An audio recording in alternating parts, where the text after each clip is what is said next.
उद्देश्य। इस पाठ के अंत में आप निम्नलिखित सीखने में सक्षम हो जाएंगे।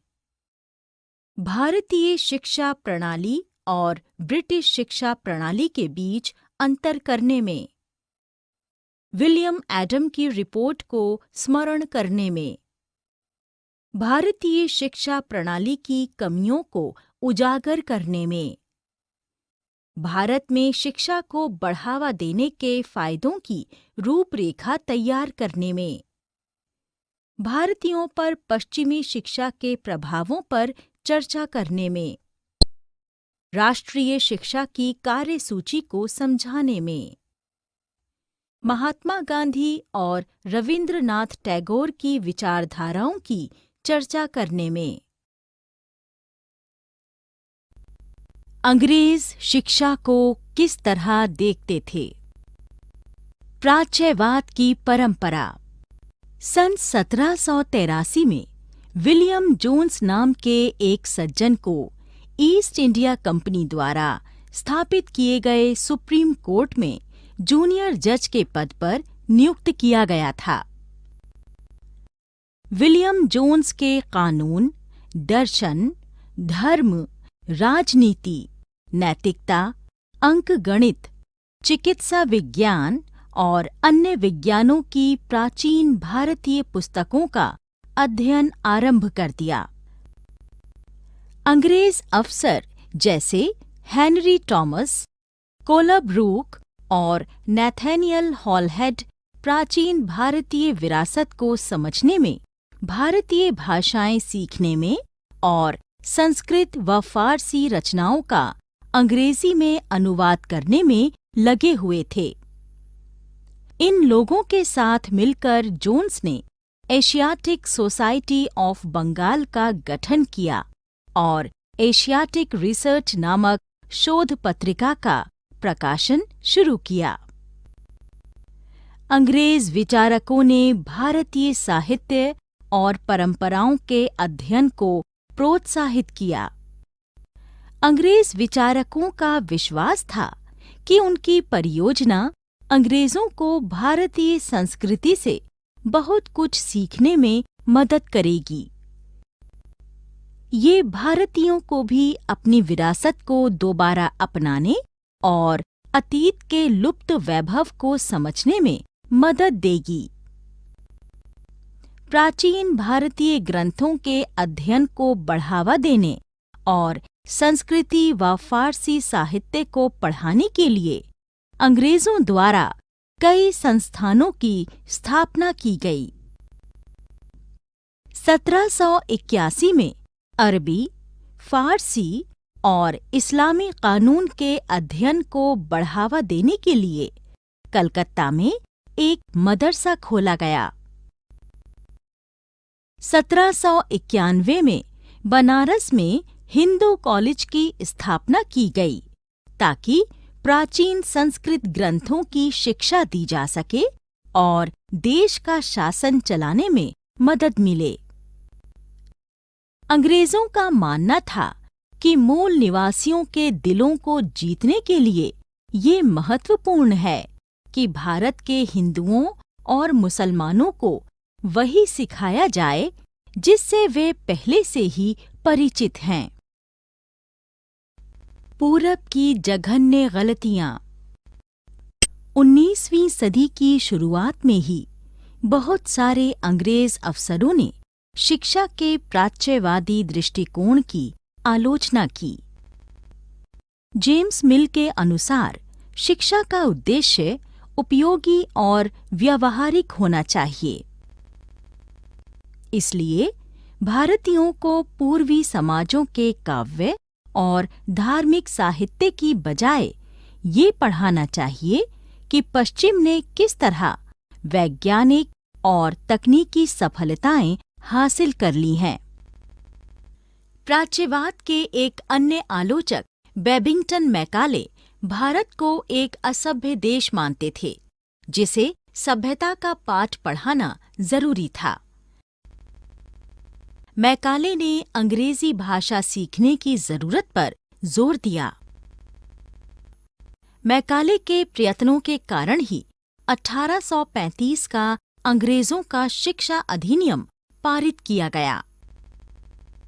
ये फैसला भी लिया गया कि अंग्रेजी को उच्च शिक्षा का माध्यम बनाया जाए और कलकत्ता मदरसे तथा बनारस संस्कृत कॉलेज जैसे प्राच्यवादी संस्थानों को प्रोत्साहन न दिया जाए। व्यवसाय के लिए शिक्षा।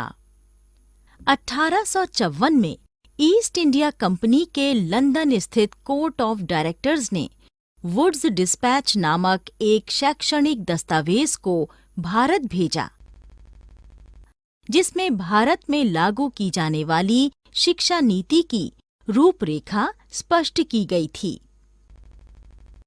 इसने प्राच्यवादी शिक्षा की कमियों पर जोर दिया और यूरोपीय शिक्षा प्रणाली के व्यावहारिक लाभों पर प्रकाश डाला। वुड के नीति पत्र में ये तर्क भी दिया गया था कि यूरोपीय शिक्षा से भारतीयों के नैतिक चरित्र का उत्थान होगा और वे ज्यादा सत्यवादी और ईमानदार बन जाएंगे। स्थानीय पाठशालाओं का क्या हुआ?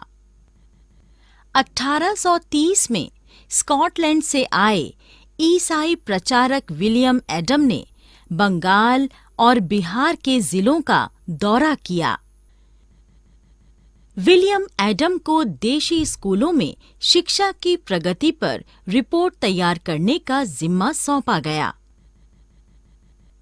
एडम ने पाया कि शिक्षा का तरीका काफी लचीला था और स्थानीय स्कूलों को पाठशाला के नाम से जाना जाता था। उनमें ब्लैक बोर्ड, अलग से कक्षाएं लेने, बच्चों की हाजिरी लेने के रजिस्टर, निश्चित फीस, छपी हुई किताबों, पाठशाला की इमारत, बैठने के लिए कुर्सियों या बेंचों, सालाना इम्तिहान या नियमित समय सारणी की कोई सुविधा नहीं हुआ करती थी। शिक्षा मौखिक होती थी और क्या पढ़ाना है, ये बात विद्यार्थियों की जरूरतों को देखते हुए गुरु ही तय करते थे। जो पाठशालाएं नए नियमों के भीतर काम करने को तैयार नहीं थीं, उन्हें कोई सरकारी सहायता नहीं दी जाती थी। नई दिनचर्या, नए नियम। 1854 के बाद कंपनी ने मौजूदा व्यवस्था के भीतर नई व्यवस्था, नई दिनचर्या, नए नियमों और नियमित निरीक्षणों के जरिए देशी शिक्षा व्यवस्था में सुधार लाने का फैसला लिया। कंपनी ने बहुत सारे पंडितों को नौकरी पर रख लिया, जिनमें से प्रत्येक पंडित को 4 से 5 स्कूलों की देखरेख का जिम्मा सौंपा गया। अध्यापन पाठ्यपुस्तकों पर आधारित बनाया गया और विद्यार्थियों की प्रगति को वार्षिक परीक्षाओं के माध्यम से मापा जाता था। नए नियमों से चलने वाली पाठशालाओं को सरकारी अनुदान मिले। राष्ट्रीय शिक्षा की कार्यसूची। यूरोप में शिक्षा में आ रहे बदलावों से प्रभावित कुछ भारतीयों का मानना था कि पश्चिमी शिक्षा भारत का आधुनिकीकरण कर सकती है। महात्मा गांधी और रवींद्रनाथ टैगोर पश्चिमी शिक्षा के विरुद्ध थे। अंग्रेजी शिक्षा ने हमें गुलाम बना दिया है। महात्मा गांधी का कहना था कि औपनिवेशिक शिक्षा ने भारतीयों के मस्तिष्क में हीनता का बोध पैदा कर दिया है। ब्रिटिश संस्थानों में पढ़ने वाले भारतीय पश्चिमी संस्कृति को पसंद करने लगे थे। महात्मा गांधी एक ऐसी शिक्षा के पक्षधर थे जो भारतीयों के भीतर प्रतिष्ठा और स्वाभिमान का भाव पुनर्जीवित करे।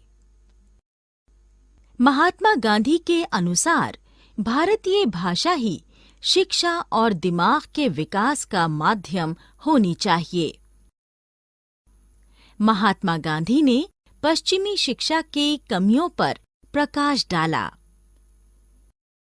पश्चिमी शिक्षा अनुभवों से प्राप्त मौखिक और व्यावहारिक ज्ञान की बजाय केवल पढ़ने और लिखने पर केंद्रित थी। टैगोर का शांति निकेतन। 1901 में रवींद्रनाथ टैगोर ने शांति निकेतन नामक एक संस्था की शुरुआत की। टैगोर का मानना था कि सृजनात्मक शिक्षा को केवल प्राकृतिक परिवेश में ही प्रोत्साहित किया जाना चाहिए और इसलिए उन्होंने कलकत्ता से 100 किलोमीटर दूर एक ग्रामीण परिवेश में अपना स्कूल खोलने का फैसला लिया।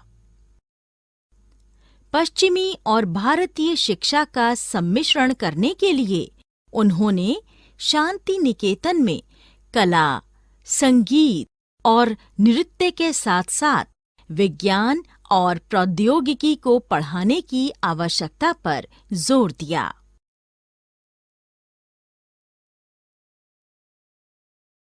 सारांश। हमने जो कुछ सीखा है उसे संक्षेप में दोहराएं। ब्रिटिश शासन ने राजाओं और नवाबों, किसानों और जनजातियों को प्रभावित किया। सन 1783 में विलियम जोन्स नाम के एक सज्जन को ईस्ट इंडिया कंपनी द्वारा स्थापित किए गए सुप्रीम कोर्ट में जूनियर जज के पद पर नियुक्त किया गया था। 1781 में कलकत्ता में एक मदरसा खोला गया। 1791 में बनारस में हिंदू कॉलेज की स्थापना की गई ताकि प्राचीन संस्कृत ग्रंथों की शिक्षा दी जा सके और देश का शासन चलाने में मदद मिले। मैकाले ने अंग्रेजी भाषा सीखने की जरूरत पर जोर दिया। मैकाले के प्रयत्नों के कारण ही 1835 का अंग्रेजों का शिक्षा अधिनियम पारित किया गया। 1854 में ईस्ट इंडिया कंपनी के लंदन स्थित कोर्ट ऑफ डायरेक्टर्स ने वुड्स डिस्पैच नामक एक शैक्षणिक दस्तावेज को भारत भेजा, जिसमें भारत में लागू की जाने वाली शिक्षा नीति की रूपरेखा स्पष्ट की गई थी। इसने यूरोपीय शिक्षा प्रणाली के व्यावहारिक लाभों पर प्रकाश डाला।